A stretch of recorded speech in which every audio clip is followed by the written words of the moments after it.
تمام قسم کی تعریف و توصیف اس اللہ وحدہ لا شریک لہ کے لیے لائق و زیبا ہے، جس نے مجھے اور آپ کو اشرف المخلوقات میں سے پیدا کیا، امت محمدیہ میں سے ہونے کا شرف عطا فرمایا اور ہماری رشد و ہدایت کی خاطر قرآن مجید جیسا مقدس کلام نازل فرمایا، جو ہماری روزی روٹی کا مالک ہے، ہمارے اچھی اور بری تقدیر کا مالک ہے، اور اسی کی نعمتوں کے بل بوتے ہماری زندگیاں گزر رہی ہیں۔ ہماری زندگی کا ایک ایک لمحہ، ایک ایک منٹ اور ایک ایک گھنٹہ، زندگی کا ہر پہلو اسی کے احسانات تلے دبا ہوا ہے۔ انگنت و لاتعداد درود و سلام نازل ہو شفیع المذنبین، خاتم النبیین، سید المرسلین، رحمت للعالمین، آمینہ کے در یتیم محمد الرسول اللہ صلی اللہ علیہ وسلم پر۔ قابل احترام بزرگان دین، نوجوانان اسلام، پردہ نشین خواتین اسلام، پچھلے کئی جمعوں سے ہمارا ایک ہی موضوع جاری ہے، حقیقی اہل السنہ والجماعہ کون؟ اس کے پس منظر میں کئی باتیں آپ کے سامنے رکھی گئی ہیں، اور ہمارے اس موضوع کی جو سلسلہ وار کڑیاں جاری ہیں یہ حقیقت پر مبنی ہیں۔ قرآن اور حدیث کی روشنی میں یہ اصول و ضوابط بیان کیے جا رہے ہیں، اور اسی ضمن میں پیوستہ جمعہ میں ہم نے حقیقی اہل السنہ والجماعہ کے اصولوں پر گفتگو کی تھی۔ ان میں سے 6 اصول آپ کے سامنے رکھے گئے حدیث جبرائیل کی روشنی میں، کہ اللہ پر ایمان، سارے رسولوں پر ایمان، اللہ کے فرشتوں پر ایمان، اس کی جانب سے نازل کردہ کتابوں پر ایمان، اور آخرت کے دن پر ایمان، اچھی اور بری تقدیر پر ایمان۔ یہ 6 اصول حقیقی اہل السنہ والجماعت کے ہیں۔ جو بھی ان 6 اصولوں پر عمل کرتے ہیں وہ حقیقی اہل السنہ والجماعہ میں شامل ہیں۔ ان کے علاوہ اور بھی اصول ہیں جو مختصراً آج کے خطبہ جمعہ میں رکھے جائیں گے۔ ویسے تو حقیقی اہل السنہ والجماعہ کے بہت سارے اصول ہیں، اور سارے اصول کو خطبہ جمعہ میں اگر رکھتے جائیں تو کئی جمعے لگ سکتے ہیں۔ چنانچہ ان میں سے جو بنیادی اصول ہیں جن سے ہم فرق کر سکتے ہیں کہ کون حقیقی اہل السنہ والجماعہ ہیں اور کون اس سے خارج ہیں، ایسے بنیادی اصول آپ کے سامنے رکھے جا رہے ہیں۔ گزشتہ جمعہ میں 6 اصول آپ کے سامنے بیان کیے گئے، لہذا آج کے خطبہ جمعہ میں صرف 4 اصول آپ کے سامنے رکھے جائیں گے۔ میرے بھائیوں، حقیقی اہل السنہ والجماعہ کی ایک خصوصیت، ان کا ایک اصول یہ ہے کہ وہ پچھلے 6 اصولوں پر عمل کرتے ہوئے 7واں اپنا ایک اصول یہ بیان کرتے ہیں کہ وہ صحابہ کرام رضوان اللہ علیہم اجمعین سے حقیقی محبت کرتے ہیں۔ صحابہ میں سارے صحابہ شامل ہیں، بڑے صحابہ، چھوٹے صحابہ، وہ صحابہ جو کاتب وحی تھے، وحی لکھنے والے تھے، اور وہ صحابہ جو دیگر امور پر فائز تھے، ذمہ داریوں کے اعتبار سے کچھ بھی ذمہ داری صحابہ کی ہو، ہر صحابی سے یہ حقیقی محبت کرتے ہیں۔ ان میں بڑے صحابی، چھوٹے صحابی، ہر ایک سے، کیونکہ اللہ رب العالمین نے قرآن مجید میں بیان کر دیا رضی اللہ عنہم ورضوا عنہ، یہ ایسی جماعت ہے اللہ ان سب سے راضی ہے اور وہ سب اللہ سے راضی۔ تو اب وہ سب اللہ سے راضی ہیں، اللہ ان سب سے راضی ہے، تو ان صحابہ کی جماعت میں کسی کی غلطیوں کو اچھالنا، کسی کی شان میں گستاخی کرنا، اور کسی کو لے کر اسلام پر بدنما داغ پیدا کرنے کی کوشش کرنا، یہ حقیقی اہل السنہ والجماعت کا منہج نہیں ہے۔ آج آپ دیکھ لیں کئی جماعتیں جو کہ مسلمانوں کی ہیں اور وہ اپنے آپ کو حق والی جماعت کہتے ہیں اور اپنے آپ کو اہل السنہ والجماعت کا دعویٰ بھی کرتے ہیں، لیکن صحابہ کی شان میں بے دریغ گستاخیاں کرتے رہتے ہیں۔ صحابہ کے شان میں اتنی گستاخیاں کہ صحابہ کی شان کو لے کر انہوں نے کتابیں لکھ دی ہیں گستاخی میں۔ تو کیا ایسے لوگ حقیقت میں حقیقی اہل السنہ والجماعت کے صف میں آ سکتے ہیں؟ نہیں آ سکتے۔ آپ یہ اندازہ لگائیں کہ کون سی جماعت میں یہ بیماری ہے، کون سی جماعت میں یہ برائی ہے، تو آپ جب پا لیں گے کہ فلاں جماعت میں صحابہ کو گالیاں دینے والا عمل، صحابہ کی شان میں گستاخی کرنے والا عمل موجود ہے، تو پھر ایسے لوگوں سے آپ برات کا اظہار کریں گے۔ ایسی جماعت حقیقی اہل السنہ والجماعت نہیں ہو سکتی، کیونکہ پیارے نبی صلی اللہ علیہ وسلم کا ایک پیارا فرمان ہے۔ اپنے صحابہ کی شان میں اللہ کے نبی صلی اللہ علیہ وسلم نے یہ فرمان بیان کیا، جس کو محمد بن اسماعیل البخاری رحمۃ اللہ علیہ نے اپنی صحیح بخاری میں حدیث نمبر 3670 پر 3 کے تحت بیان فرمایا ہے۔ پیارے نبی صلی اللہ علیہ وسلم کا فرمان ہے، لا تصبوا اصحابی فلو ان احدکم انفق مثل احد ذهبا ما بلغ مد احدهم ولا نصیفہ، کہ میرے صحابہ کو گالی مت دو، کیونکہ تم میں سے کوئی احد پہاڑ کے برابر بھی سونا اللہ کے راستے میں خرچ کر لے تو ثواب کے مسئلے میں، ثواب کے اعتبار سے میرے صحابہ کے ایک مد یا اس میں سے آدھا صدقہ کرنے کے برابر کو بھی نہیں پہنچ سکتا۔ اتنی بڑی فضیلت اللہ کے رسول صلی اللہ علیہ وسلم نے صحابہ کے شان میں بیان کی ہے۔ اور ایک دوسری روایت میں جو کہ جامع ترمذی کی روایت ہے، امام ابو عیسیٰ ترمذی رحمۃ اللہ علیہ نے اس روایت کو 2600 کے تحت بیان کیا، اور محدثین نے اس روایت پر حسن درجے کا حکم لگایا ہے۔ پیارے نبی صلی اللہ علیہ وسلم فرماتے ہیں، علیکم بسنتی وسنت الخلفاء الراشدین المہدیین، میری سنت کو مضبوطی کے ساتھ پکڑو اور میرے وہ صحابہ، وہ خلفاء جو ہدایت یافتہ ہیں، ان کی سنت کو لازم پکڑو۔ تو میرے بھائیوں، اس طرح کے بے شمار نصوص سے، احادیث صحیحہ سے یہ بات معلوم ہوتی ہے کہ اللہ کے نبی صلی اللہ علیہ وسلم نے سارے صحابہ کی فضیلت بیان کی۔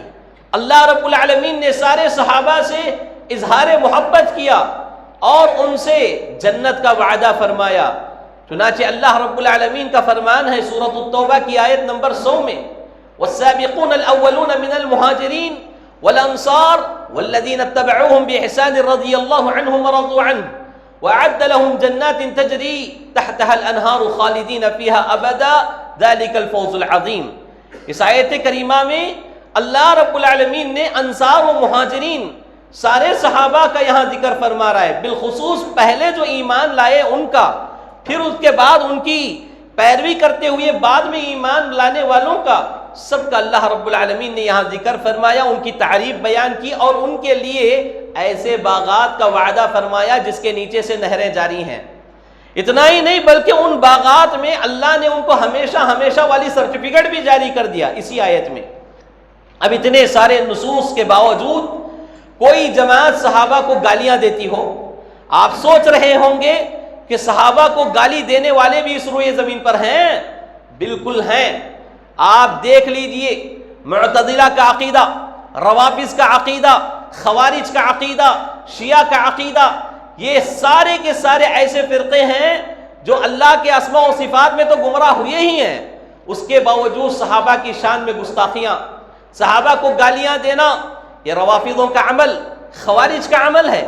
چنانچہ بعض لوگ صحابہ کی نفرت میں اتنے آگے بڑھ گئے کہ امی جان عائشہ صدیقہ رضی اللہ عنہا کو انہوں نے زانیہ بیان کیا، نعوذ باللہ۔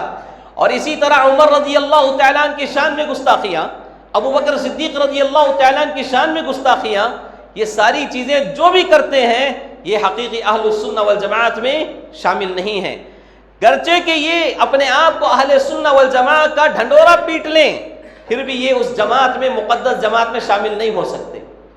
اور اس ضمن میں ایک بات بتاتا چلوں کہ 4 خلفاء جو ہیں یہ بھی ترتیب آئے ہوئے ہیں اور ان کے سلسلے میں نص صریح موجود ہے اور اجماع بھی موجود ہے کہ ابو بکر کے بعد عمر کے بعد عثمان کے بعد علی رضی اللہ عنہ، اسی ترتیب کے مطابق ہمارا ایمان ہونا چاہیے اور اسی ترتیب کے مطابق ان کو خلفاء ماننا چاہیے۔ اگر کوئی کہتا ہے، یاد رکھیے یہ میری بات ہوشیار سے سنیں اور اپنے عقل کے دروازے کھول کر سمجھیں، کوئی کہتا ہے کہ اصل تو خلافت علی رضی اللہ تعالیٰ عنہ کو ملنی تھی، علی رضی اللہ تعالیٰ عنہ کے ساتھ خیانت کرتے ہوئے ابو بکر نے ان کی خلافت چھینی، اور اسی طرح کوئی عثمان رضی اللہ تعالیٰ عنہ پر اتہام بازی کرتا ہے، تو پھر وہ اجماع کی خلاف ورزی کرنے والا اور اتنے بڑے مسئلے میں وہ کیا ہے، تکفیر کی طرف بھی جا سکتا ہے، یعنی کفر کا اختیار کرنے والا بھی ہو سکتا ہے۔ چنانچہ ایسے باریک مسائل سے بچنا یہ حقیقی اہل السنہ والجماعت کی پہچان ہے۔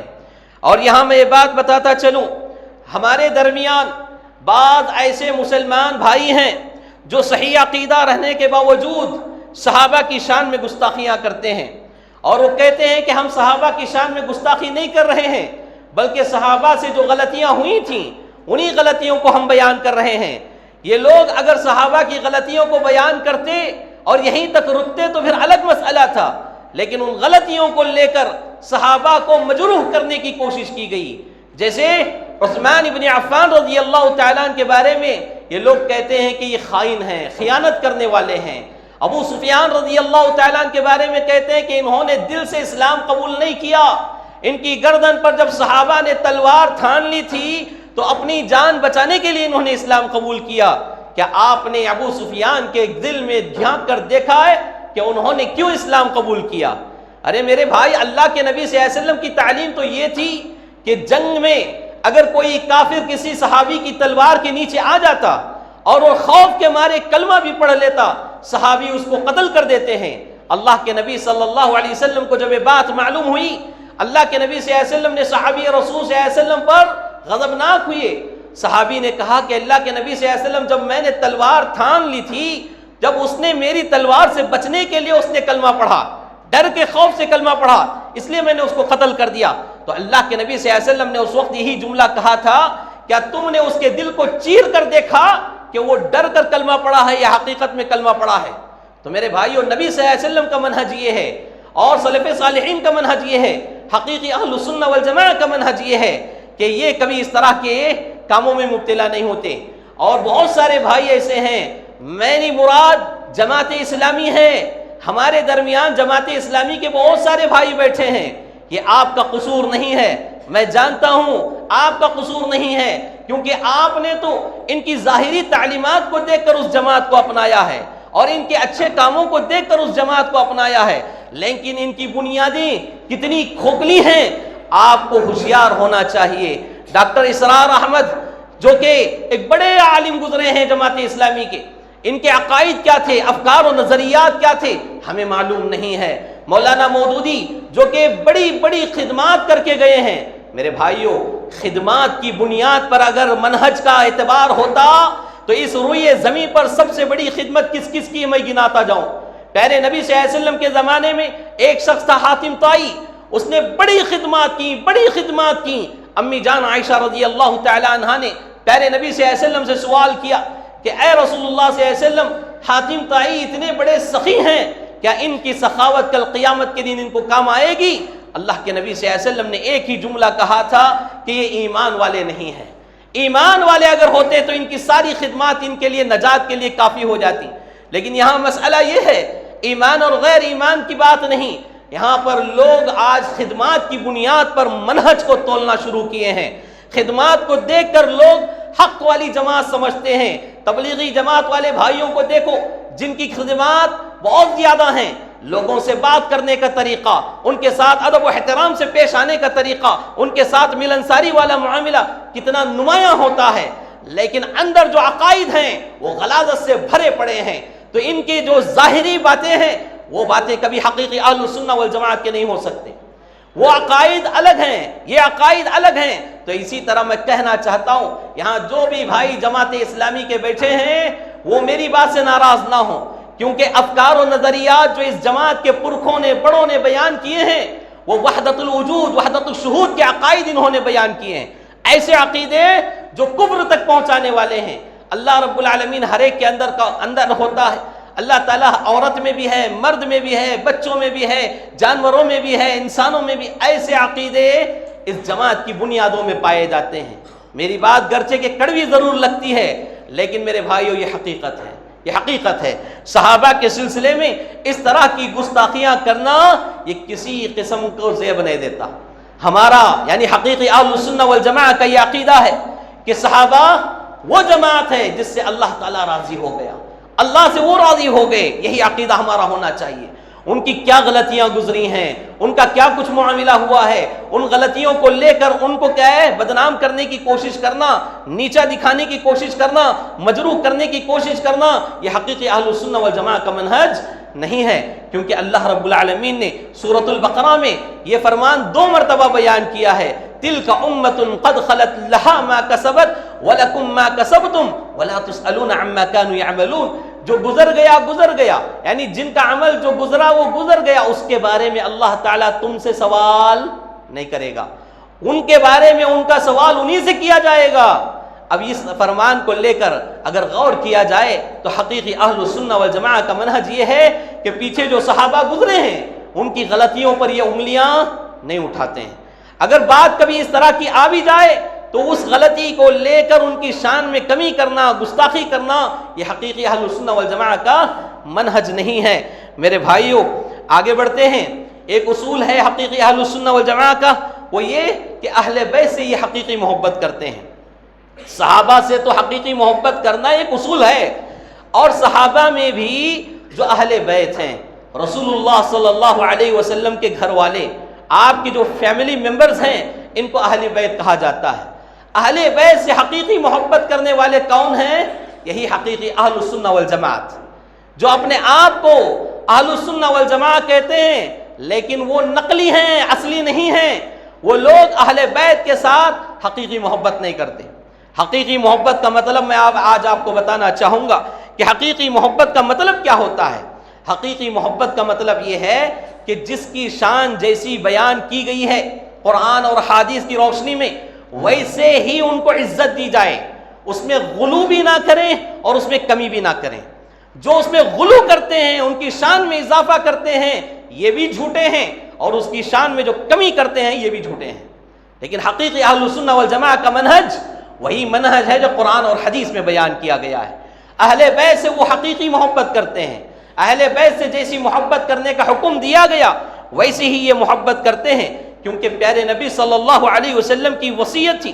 صحیح مسلم کی حدیث ہے، حدیث نمبر 2408 کہ اذکرکم اللہ فی اہل بیتی۔ اللہ کے نبی صلی اللہ علیہ وسلم فرما رہے ہیں، میں اہل بیت کے سلسلے میں تمہیں اللہ کے احکامات کی پابندی کرنے کا حکم دیتا ہوں، وصیت کرتا ہوں، نصیحت کرتا ہوں۔ یعنی اہل بیت کے ساتھ کسی قسم کی زیادتی، کمی بیشی نہ کی جائے، ان کے ساتھ اچھا سلوک کیا جائے۔ پیارے نبی صلی اللہ علیہ وسلم کی یہ نصیحت رہی ہے، اس لیے حقیقی اہل السنہ والجماعہ ان کے ساتھ ویسی ہی محبت کرتے ہیں جیسے نبی صلی اللہ علیہ وسلم نے حکم دیا۔ اور یہاں اہل بیت کا جب ذکر آیا ہے تو میں یہ اشکال بھی دور کرتا جاؤں کہ بہت سارے لوگ اہل بیت میں کس کس کو شمار کرتے ہیں؟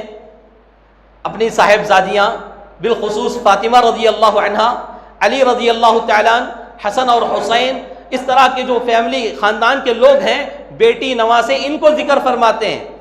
جبکہ اہل بیت میں نبی صلی اللہ علیہ وسلم کی بیویاں بھی شامل ہیں، ازواج مطہرات، امہات المؤمنین، مومنوں کی جو مائیں ہیں، یہ نبی صلی اللہ علیہ وسلم کے اہل بیت میں شمار ہیں، شامل ہیں۔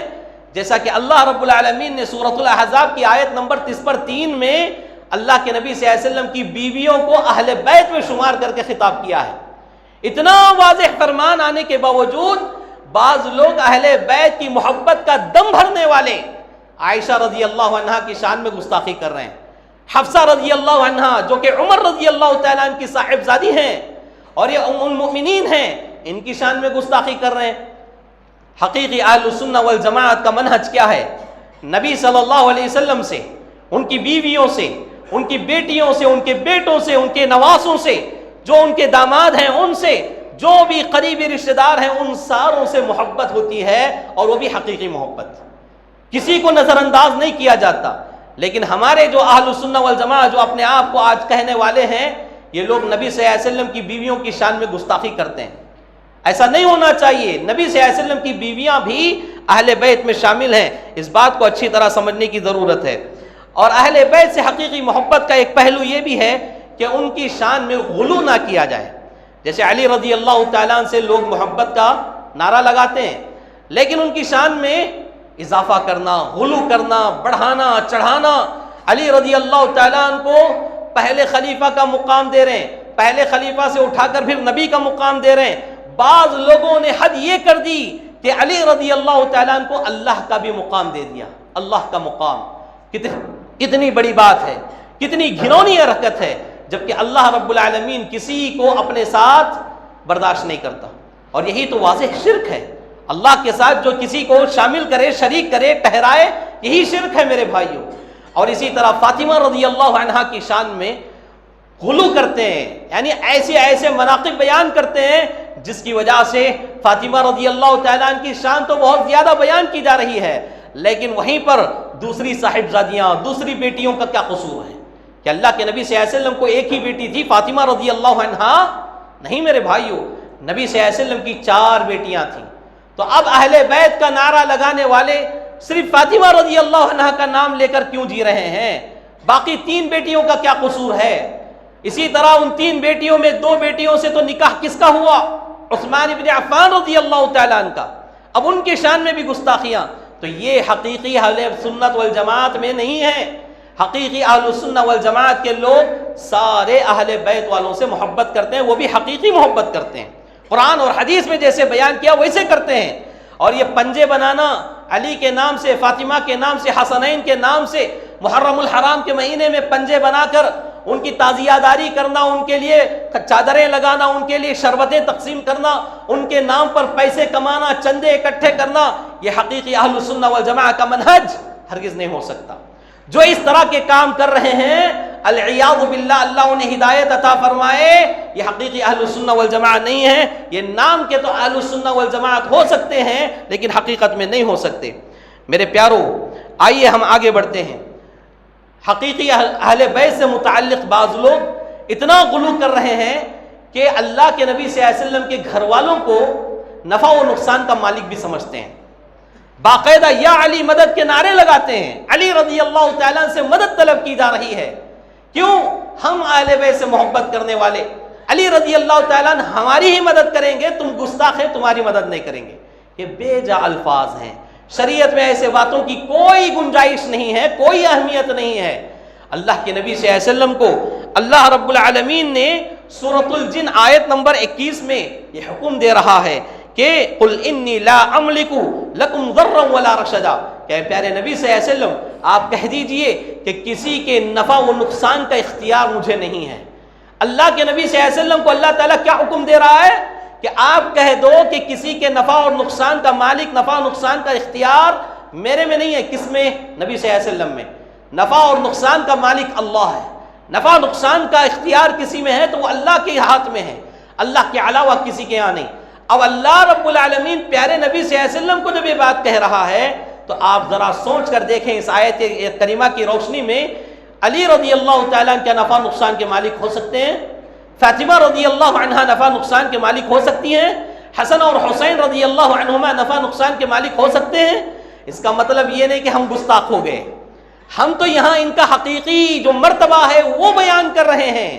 لوگ ان کی محبت میں اندھے ہو کر، ان کی شان میں غلو کر کے ان کی محبت کا جھوٹا دعویٰ بھرتے ہیں۔ یہاں جھوٹ کو کسی قسم کی اجازت نہیں ملتی۔ اسی طرح اہل بیت کے سلسلے میں کتاب و سنت سے ہٹ کر، قرآن اور حدیث سے ہٹ کر جو بھی افکار و نظریات رکھے جاتے ہیں وہ ساری چیزیں باطل ہیں، وہ ساری چیزیں باطل ہیں۔ تو ایسے افکار و نظریات جس جماعت کے اندر بھی ہیں وہ جماعت حقیقی اہل السنہ والجماعت میں کبھی شامل نہیں ہو سکتی۔ آئیے ایک اور اصول ہم دیکھتے ہیں، 9واں اصول جو کہ حقیقی اہل السنہ والجماعت کا ہے، وہ اولیاء کرام سے حقیقی محبت کرتے ہیں۔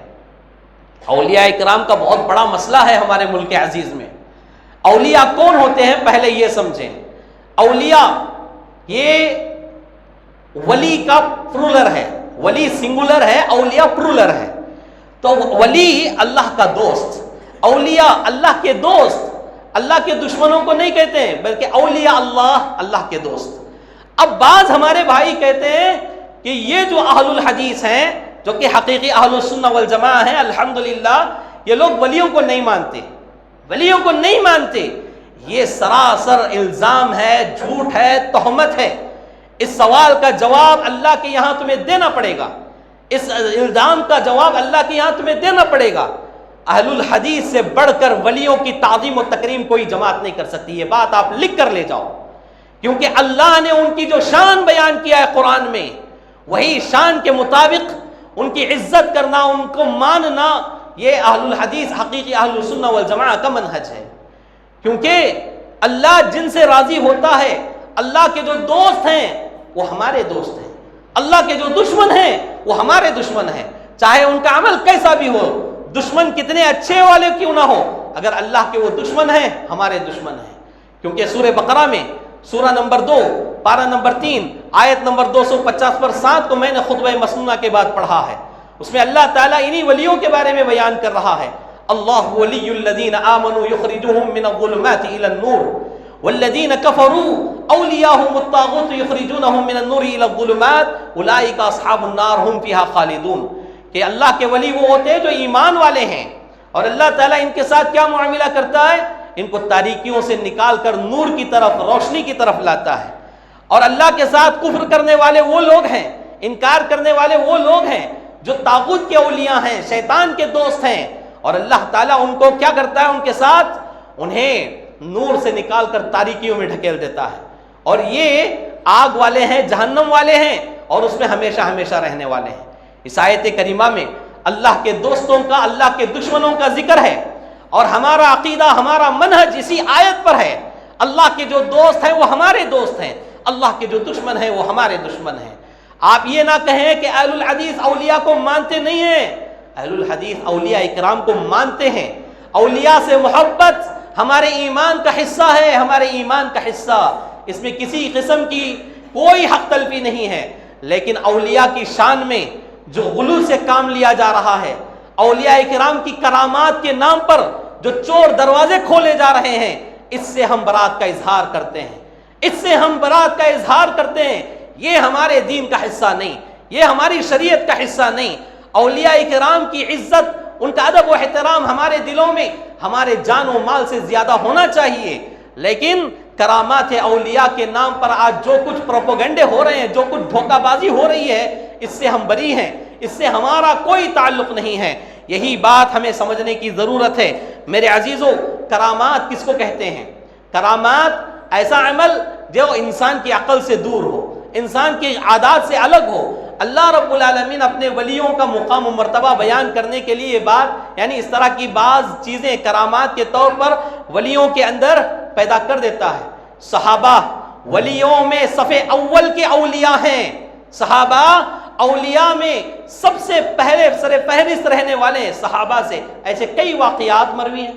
صحیح بخاری میں اسید بن حضیر رضی اللہ تعالیٰ عنہ کی قرآن کی تلاوت کا واقعہ مشہور ہے.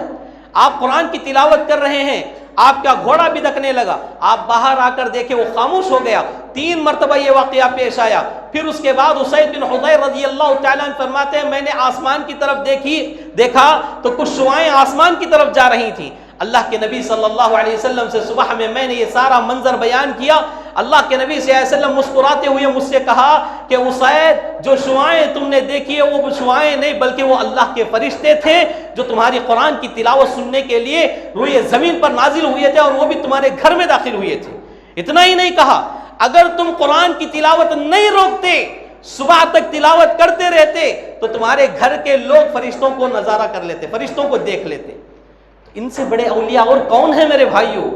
اس کا مطلب یہ نہیں کہ اسید بن حضیر رضی اللہ تعالیٰ عنہ کی مزار بنا دی جائے، ان کے مزار پر چادریں چڑھائی جائیں، ان کے کرامات کو لے کر لوگ ان سے بھیک مانگیں، دعائیں مانگیں. منہج سلف یہ نہیں ہے، حقیقی اہل السنہ والجماعت کا طریقہ یہ نہیں ہے. میں آپ کو بتاتا چلوں، وقت اخیر میں پہنچ رہا ہوں، کہ اولیاء کی کرامات کے سلسلے میں ہمارے ملک عزیز میں، پڑوسی ممالک میں کیا کچھ گمراہیاں پھیل رہی ہیں. ایک واقعے سے میں اپنی بات بتاتا چلوں. مثال کے طور پر ایک واقعہ ہے ملفوظات، ایک بڑی مشہور کتاب ہے انہی بھائیوں کی جو اپنے آپ کو اہل السنہ والجماعہ کہتے ہیں، اور ان کے جو بانی ہیں، ان کے جو اصل رہبر و رہنما ہیں احمد رضا خان بریلوی، اس کتاب میں ایک واقعہ لکھ رہے ہیں. وہ واقعہ ایک ایسے شخص کا ہے جس کے بارے میں پڑھنے سننے کے بعد عقل شزدر رہ گئی میری. ایسے لوگوں کا یہ عقیدہ رکھتے ہیں اور اپنے آپ کو اہل السنہ والجماعت کہتے ہیں. میرے بھائیوں، آپ اٹھا کر دیکھیں ملفوظات حصہ دوم صفحہ 208 میں یہ بات بیان کی جا رہی ہے. احمد رضا خان بریلوی بیان کر رہے ہیں کہ میں احمد آباد، گجرات میں جو علاقہ ہے، احمد آباد کے علاقے میں ایک ایسے شخص کو پایا جس کا نام کیا تھا؟ سیدی موسیٰ سہاگ رحمۃ اللہ علیہ. ایک بہت بڑے ولی گزرے ہیں ان کے مطابق. وہ شخص کا ایک عمل یہ تھا کہ وہ عورتوں والے چال ڈھال اپناتا تھا، یعنی عورتوں والے چال ڈھال اپناتا تھا. جھمکے پہننا، زیور پہننا، ہار پہننا، ساڑی پہننا، یا عورت کا جو لباس ہے وہ پہننا، عورتوں کا وضع قطع رکھنا، یہ ساری چیزیں اس کے اندر پائی جاتی تھی. اور وہ وقت کا بڑا ولی مانا جاتا تھا. اور وہاں کی زمین پر قحط پڑا، سخت قحط سالی آئی تو وہاں کا بادشاہ، قاضی سب مل کر ان کی خدمت میں گئے. کن کی خدمت میں؟ موسیٰ سہاگ کی خدمت میں. جا کر کہنے لگے آپ اللہ سے دعا کریں کہ اللہ تعالیٰ رحمت برسائے، اللہ تعالیٰ بارش برسائے، لوگ مر رہے ہیں، جانور ترس رہے ہیں، تڑپ رہے ہیں. تو یہ بار بار موسیٰ سہاگ یہی کہتا رہا کہ میں کیا دعا کر سکتا ہوں، میری کیا حیثیت ہے. اس طرح کی کچھ باتیں کہہ رہے تھے، لیکن آخر میں کہا گیا کہ لوگ مر رہے ہیں، آپ کو دعا کرنا چاہیے، آپ ہی اللہ کے ولی ہیں، اس طرح. تو پھر اس کے بعد اس شخص نے آسمان کی طرف نگاہیں اٹھا کر کہا کہ بارش برساؤ ورنہ اپنا سہاگ واپس لو، بارش برساؤ ورنہ اپنا سہاگ واپس لو. یہ کہہ کر پتھر لے کر چوڑیاں توڑنے پھوڑنے کا اشارہ کرتا ہے. تو پھر احمد رضا خان بریلوی یہ بات بیان کر رہا ہے کہ اسی وقت کیا ہے، ابر آلود آسمان ہو کر بارش برسنے لگی اور لوگ سیراب ہوتے گئے، بارش برسنے لگی. اتنا ہی نہیں میرے بھائیوں، اس کے بعد موسیٰ سہاگ یہ فرماتا ہے کہ میں اللہ کی بیوی ہوں، اللہ کی بیوی ہوں. یہ میرے جملے نہیں ہیں. آپ لوگ جو اہل السنہ والجماعت کا آج لوگوں کو جھوٹا جام پلا رہے ہیں، آپ لوگوں کی کتابوں سے میں حوالہ پیش کر رہا ہوں. ملفوظات اٹھا لیں، حصہ دوم صفحہ 208 آپ اٹھا کر پڑھ لیں. آپ کے بانی وانی، آپ کا عقیدہ ہے، آپ کا دستور ہے، آپ کا اصول ہے، اس میں میرا کوئی قصور نہیں. وہ کہتا ہے کہ میں اللہ کی دلہن ہوں، اللہ کا سہاگ ہوں. اسی لیے اس نے آسمان کی طرف دیکھ کر کیا کہا تھا؟ بارش برساؤ ورنہ سہاگ لے لو. پھر اس کے بعد اتنا ہی نہیں، ظلم تو یہ، اس کے بعد جتنے اس کے مرید بنے سارے لوگ عورتوں کے وضع قطع اپنانے والے، سارے لوگ جھمکے بالیاں زیورات پہننے والے. کیوں؟ ہمارے پیر صاحب کا عمل ہے. اور یہ سارے مرید اپنے آپ کو اللہ کی بیویاں کہنے والے تھے. یہ عقیدہ ہے جو اپنے آپ کو اہل السنہ والجماعہ کہنے والے ہیں. میرے بھائیوں، میں ایک سوال آپ سے یہ پوچھنا چاہتا ہوں. عیسیٰ علیہ السلام کو اللہ کا بیٹا بنا کر کافر ہو گئے. عیسیٰ علیہ السلام کی ماں مریم علیہ السلام کو موجودہ زمانے کے عیسائی بیوی بنا کر کافر ہو گئے. تو تم اپنے آپ کو اللہ کی بیوی بنا کر کیسے مسلمان رہ سکتے ہیں؟ یہ میرا سوال ہے. آپ حقیقت کی آنکھوں سے دیکھیں. عصبیت، نفرت، جو کچھ حسد، کینہ، کپٹ ہمارے دل و دماغ میں گھسا دیا ہے، بٹھا گیا ہے، یہ ساری چیزوں کو نکال کر دیکھیں. جب آپ کو معلوم ہوگا کہ حقیقت کیا ہے، ہمارے ساتھ کیا کچھ عقائد پیش کیے جا رہے ہیں. العیاذ باللہ. آج امت محمدیہ میں کرامات کے نام پر چور دروازوں کے تعداد بڑھتے جا رہے ہیں، چوروں کے، ڈاکوؤں کے، اس طرح کے تعداد بڑھتی جا رہی ہے. ایسی چیزوں سے ہمیں اللہ کی پناہ طلب کرنے کی ضرورت ہے. ایک بات یاد رکھیں، انبیاء معصوم ہوتے ہیں، نبی جو ہیں وہ معصوم ہوتے ہیں، اولیاء معصوم نہیں. اولیاء معصوم نہیں ہوتے. اولیاء سے ولی سے غلطی بھی ہوتی ہے، عبادت بھی ہوتی ہے. نبی ہی ایک ایسی شخصیت ہے روئے زمین پر جو غلطیوں سے معصوم ہے، اولیاء نہیں. تو پھر اولیاء کی ہم عزت تو کرتے ہیں لیکن ایسے جھوٹے ولیوں کی نہیں. کیا ان باتوں کو آپ مانیں گے؟ نہیں مان سکتے. عقل رکھنے والا آدمی کبھی ان باتوں کو تسلیم نہیں کر سکتا.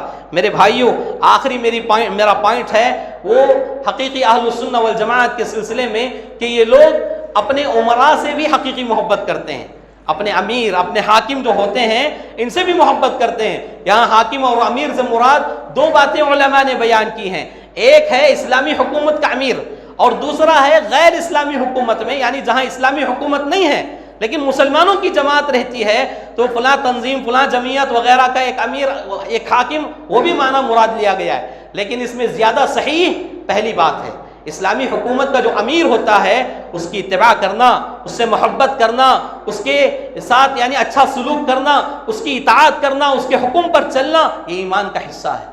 اللہ رب العالمین نے فرمایا یا ایھا الذین آمنوا اطیعوا اللہ واطیعوا الرسول واولی الامر منکم، کہ اے ایمان والو اللہ اور اس کے رسول کی اطاعت کرو، اور آپ میں جو امراء ہیں اولو العلم ہیں، جو حاکم کی حیثیت سے امیر کی حیثیت سے رہنے والے ہیں، ان سے محبت کرو، ان کی اطاعت کرو، ان سے نفرت مت کرو۔ یہاں تک بیان کیا گیا کہ اگر حاکم کا کوئی گناہ کبیرہ اگر وہ کر رہا ہے تو پھر بھی اس کے ساتھ بغاوت نہیں کی جائے گی، بغاوت اس کے ساتھ نہیں کی جائے گی۔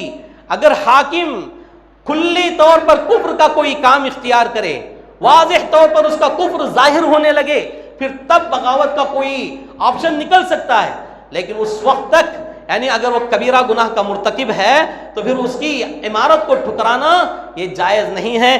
امیر کی اطاعت عوام پر واجب قرار دی گئی ہے۔ ہمارے درمیان بعض لوگ ایسے ہی ہیں جو کہ معتزلہ ہیں۔ معتزلہ کا عقیدہ کیا ہے؟ یہ گمراہ فرقہ ہے یہ معتزلہ۔ معتزلہ کا عقیدہ یہ ہے کہ اگر امیر حاکم کبیرہ گناہ بھی کر لے تو پھر اس سے خروج کرنا لازم ہے، اس سے خروج کرنا لازم ہے۔ آج ہمارے اہل حدیث نوجوانوں میں بعض نوجوانوں کا نظریہ ایسا ہی بنتے جا رہا ہے، بالخصوص سپر سلفیوں کا یہ عقیدہ بنتا جا رہا ہے، چھوٹی بڑی غلطیوں کو لے کر کبیرہ گناہوں کو لے کر ان سے خروج یعنی ان سے بغاوت کا یہ کرنا یہ جائز نہیں ہے، یہ جائز نہیں ہے۔ اس طرح کی چیزوں کو سنجیدگی سے سمجھنے کی ضرورت ہے، اور یہ اگر کوئی ایسا کرتے ہیں تو یہ معتزلہ کا طریقہ ہے، خوارج کا طریقہ ہے۔ اللہ سے ڈرنا چاہیے۔ یہ وہ نکات ہیں، یہ وہ باتیں ہیں جو ہمارے لیے مشعل راہ کا کام کرتے ہیں، یہ اصول ہیں جو ہمیں حقیقی اہل السنہ والجماعت کی طرف دعوت دیتے ہیں۔ میرے بھائیوں، جب حاکم کی بات آئی ہے تو ہمارے درمیان ہمارے خاص کر کے جماعت اسلامی والے بھائیوں کا جو منشا ہے وہ کتاب و سنت کی طرف دعوت دینا کم کر دیے ہیں، حکومت کی طرف دعوت دینا زیادہ کیے ہیں۔ یہ منہج صحیحہ نہیں ہے، یہ غیر منہجی امور ہیں۔ اولیاء اکرام اور اسی طرح صحابہ وغیرہ سے جو حقیقی محبت کا یہ ہے، وہ لوگ حاکم کی اطاعت بھی کرتے ہیں، لیکن حاکم یعنی حکومت کو ہی سارا اسلام سارا ایمان سمجھنا غلط فہمی ہے، غلط فہمی ہے۔ اسی حکومت کو لے کر بچوں کو جہاد کے لیے ورغلانا، بچوں کو جہاد کے لیے تیار کرنا، یہ ساری چیزیں من گھڑت ہیں، موضوع ہیں۔ اس سے صرف جذبات سامنے آ سکتے ہیں، اس سے صرف اور صرف مسلمانوں کا نقصان ہوا ہے، مسلمانوں کا فائدہ نہیں ہوا ہے۔ کئی تنظیموں میں آپ دیکھ لیں، لوگ تنظیموں کے نام پر اللہ کے ساتھ حاکموں کو جوڑنا شروع کیے ہیں۔ میرے بھائیو، قرآن اور سنت کی طرف دعوت دو، یہی حقیقی اہل السنہ والجماعت کی پہچان ہے۔ حکومتوں کی طرف دعوت دینا، حاکموں کی طرف دعوت دینا، امیروں کی طرف دعوت دینا، فلاں تنظیم جمعیتوں کی طرف دعوت دینا، یہ طاغوتیت ہے۔ اس سے اجتناب کرو، اس سے اجتناب کرو۔ یہی ہمارا حقیقی اہل السنہ والجماعت کا پیغام ہے۔ آخری بات حقیقی اہل السنہ والجماعت، حقیقی اہل السنہ والجماعت پورے خطبے میں آپ نے سنا ہے۔ اب حقیقی اہل السنہ والجماعت میں یہ سارے لوگ نہیں آ رہے ہیں تو پھر اس میں مراد کون ہے؟ اس میں کون سی جماعت ہے؟ میں آپ کے سامنے بہت سارے علماء کے وغیرہ اقوال، ائمہ محدثین مجتہدین کے اقوال اب بیان نہیں کر سکتا، وقت مجھے اجازت نہیں دے رہا ہے، لیکن آپ لوگ جو اہل السنہ والجماعت والے ہیں، آپ کے عقیدے کے مطابق آپ کے جو پیران پیر ہیں شیخ عبد القادر جیلانی رحمۃ اللہ علیہ ہیں، وہ اپنی کتاب میں بیان کرتے ہیں کہ اہل السنہ والجماعت سے مراد اہل الحدیث ہے، اہل الحدیث ہے۔ یہ میری بات نہیں ہے، آپ کے عقیدے کے مطابق اہل السنہ والجماعت کے جو پیروں کے پیر ہیں شیخ عبد القادر جیلانی رحمۃ اللہ علیہ نے اپنی کتاب میں یہ بات بیان کی ہے۔ یہاں اہل السنہ والجماعت سے مراد اہل الحدیث ہے۔ اہل حدیث کے علاوہ جو کوئی ان صفات سے ہٹ کر اپنے آپ کو اہل السنہ والجماعت کہتا ہے تو اس پاکیزہ نام سے اس کا کوئی تعلق نہیں ہے۔ آئندہ جمعہ ہمارا انشاءاللہ اسی ٹاپک پر رہے گا۔ اللہ رب العالمین سے دعا ہے اللہ تعالی ہمیں حقیقی اصول و ضوابط پر عمل کرنے کی توفیق عطا فرمائے، قرآن اور حدیث کے ہمیں متبعین بنائے۔ اللہ رب العالمین اسی کی دعوت، اسی کی نشر و اشاعت میں ہمیں اپنی زندگیاں قربان کرنے والا بنائے۔ اللہ ہمیں صحابہ کرام سے حقیقی محبت کرنے والے بنائے۔ اللہ تعالیٰ ہمیں جھوٹوں سے، مکر و فریب کرنے والوں سے اللہ ہمارے نسلوں کی حفاظت فرمائے۔ اللہ تبارک و تعالیٰ ہمیں ہمارے نسلوں کو توحید پر ثابت قدمی عطا فرمائے، بدعات و خرافات سے، گمراہیوں سے، ضلالات سے اللہ ہمیں محفوظ رکھے۔ ہم میں جو بیمار ہیں اللہ ہر چھوٹی بڑی بیماری سے مکمل شفا یابی نصیب فرمائے۔ جو مقروض ہیں اللہ جلد از جلد انہیں قرضوں سے نجات عطا فرمائے۔ جو پریشان حال ہیں اللہ انہیں خوشحال زندگی عطا فرمائے۔ جو بے اولاد ہیں اللہ انہیں اولاد جیسی نعمت سے مالا مال فرمائے۔ جو صاحب اولاد ہیں اللہ ان کی اولاد کو ان کے لیے صدقہ جاریہ بنائے، اللہ نیک و مطیع فرمانبردار بنائے، اور والدین کو اولاد کے حق میں انصاف کرنے والا بنائے۔ اللہ ہمارے درمیان جو کچھ اختلافات، انتشارات دن بدن بڑھتے جا رہے ہیں اللہ ان کا خاتمہ فرمائے۔ اللہ ہمارے مساجد و مدارس کی حفاظت فرمائے، اسلامی قلعوں کی اللہ حفاظت فرمائے۔ اللہ جو کچھ مسلمانوں کے حق میں شر والے فیصلے کیے جا رہے ہیں اللہ یہ شر انہی دشمنان اسلام پر لوٹائے۔ اللہ تعالیٰ مسلمانوں کے حق میں خیر و بھلائی کے فیصلے فرمائے۔ اللہ حرمین شریفین کی حفاظت فرمائے، خادمین حرمین شریفین کی حفاظت فرمائے، صحابہ و صحابیات رضوان اللہ علیہم اجمعین پر اپنی بے انتہا رحمتیں، سلامتیں، برکتیں نازل فرمائے۔ اللہ ہمیں ان کے نقش قدم پر چلنے کی توفیق عطا فرمائے، ان کی شان میں گستاخی کرنے سے اللہ ہمیں محفوظ رکھے، جانے انجانے میں جو غلطیاں ہم سے ہو رہی ہیں اللہ معاف فرمائے، درگزر فرمائے۔ اللہ تعالیٰ جب تک دنیا میں رکھے حالت ایمان میں رکھے، جب خاتمہ ہو تو حسن خاتمہ نصیب فرمائے، آمین یا رب العالمین۔ اقول قولی هذا استغفر اللہ لی ولکم ولسائر المسلمین وما توفیقی الا باللہ۔